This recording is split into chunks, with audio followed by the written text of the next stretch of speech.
Yes mega Bible quiz 2026 episode 177ലേക്ക് എല്ലാ പ്രിയപ്പെട്ട പ്രേക്ഷകർക്കും സ്വാഗതം. ബൈബിൾ പോർഷൻ പറയുന്നു യെശയ്യാവ് 26 മുതൽ 29 വരെ, ഫിലിപ്പിയർ 3-ാം അധ്യായം. ഇതിൽ നിന്നാണ് ചോദ്യങ്ങൾ ചോദിക്കാൻ പോകുന്നത് കേട്ടോ. അപ്പൊ എല്ലാവരും വായിച്ച് പഠിച്ച് റെഡി ആയിട്ടിരിക്കായിരിക്കും എന്ന് എനിക്കറിയാം. ചോദ്യത്തിലേക്ക് പോകുന്നു. ആദ്യത്തെ ക്വസ്റ്റ്യൻ, സസ്യമല്ല എന്നാലും തളിർത്ത് പുഷ്പിക്കും ആര്? ക്വസ്റ്റ്യൻ റിപ്പീറ്റ് ചെയ്യാം. സസ്യമല്ല എന്നാലും തളിർത്ത് പുഷ്പിക്കും ആര്? രണ്ടാമത്തെ ചോദ്യം, വിദ്യാഭ്യാസം എന്നതിന് പാഠഭാഗത്ത് 3 പ്രാവശ്യം പറഞ്ഞിരിക്കുന്ന പദം. വിദ്യാഭ്യാസം എന്നതിന് പാഠഭാഗത്ത് 3 പ്രാവശ്യം പറഞ്ഞിരിക്കുന്ന പദം.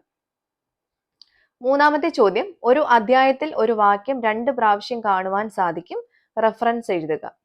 ഒരു അധ്യായത്തിൽ ഒരു വാക്യം 2 പ്രാവശ്യം കാണുവാൻ സാധിക്കും, റെഫറൻസ് എഴുതുക. നാലാമത്തെ ചോദ്യം, ദാവീദിന്റെ സങ്കീർത്തനത്തിൽ ദാവീദിനെ ആശ്വസിപ്പിക്കുന്നു എന്ന് പറഞ്ഞ 2 വസ്തുക്കൾ കൊണ്ട് തല്ലുകൊണ്ടത് ഏതിനെല്ലാം? ക്വസ്റ്റ്യൻ റിപ്പീറ്റ് ചെയ്യാം. ദാവീദിന്റെ സങ്കീർത്തനത്തിൽ ദാവീദിനെ ആശ്വസിപ്പിക്കുന്നു എന്ന് പറഞ്ഞ 2 വസ്തുക്കൾ കൊണ്ട് തല്ലുകൊണ്ടത് ഏതിനെല്ലാം? ക്വസ്റ്റ്യനിൽ കൺഫ്യൂഷൻ ഉണ്ടെങ്കിൽ ഒന്നുകൂടെ കേട്ടോളൂ കേട്ടോ. അഞ്ചാമത്തെ ചോദ്യം, ഒരു ശരീര അവയവത്തെ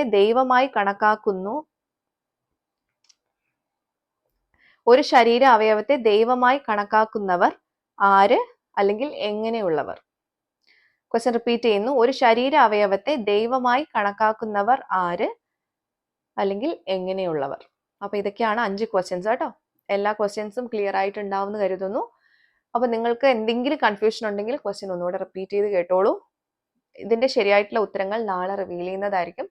അപ്പൊ നിങ്ങൾ ചെയ്യേണ്ടത് നിങ്ങളുടെ ഉത്തരങ്ങൾ താഴെ കാണുന്ന വാട്സപ്പ് നമ്പറിലേക്ക് വിത്ത് റെഫറൻസ് ആണ് അയക്കേണ്ടത്. അപ്പൊ ശരി ഉത്തരങ്ങളുമായിട്ട് നാളെ ഞാൻ മറ്റൊരു വീഡിയോയിലൂടെ വരാം. Till then, it's me Angel signing off. Bye and take care.